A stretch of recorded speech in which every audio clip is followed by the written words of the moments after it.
80% работы закончились. Здание пропитано запахом краски, свет, газ, вода. Все коммуникации уже подведены. Работа на объекте не прекращается ни на минуту, а скоро подвезут бассейную чашу, после чего дело останется за малым. Сейчас рабочие укладывают плитку и устанавливают вентиляционную систему. Рабочих рук ждет и зеркальное оформление.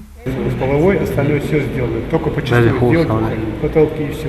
Электрика все уже, да? В двухэтажном здании первый полностью займет бассейн, раздевалки, душевые, комнаты тренеров. Второй этаж ведет к будущему залу для подготовки к плавательным занятиям как для детей, так и для взрослых. Это второй бассейн в Магасе, с вводом в строй которого первый университетский будет мужским, второй, который стоит неподалеку, женским. Здесь будут созданы все условия для комфортного отдыха людей с ограниченными возможностями здоровья. Правильно, руками махать как-то, видимо, так предварительно, и до того, как спуститься в воду.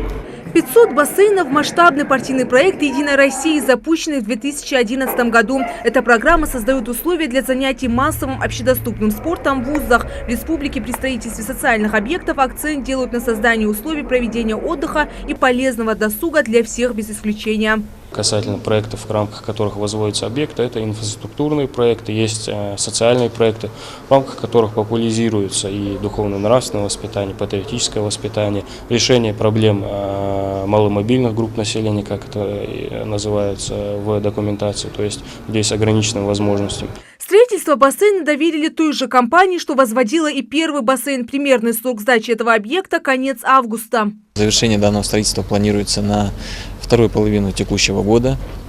Строительство ведет фирма «Элита Ю». Данную работу и ранее проводили они. Строительство было проведено качественно. Этот объект в первую очередь призван популяризировать спорт и здоровый образ жизни. Судя по посещаемости уже открытых площадок, бассейн тоже станет излюбленным местом детей и вполне возможно будущих чемпионов уже в водном виде спорта. Ферида Межоева, Зульфия Мислаурова, Рахман Цуров. Новости 24.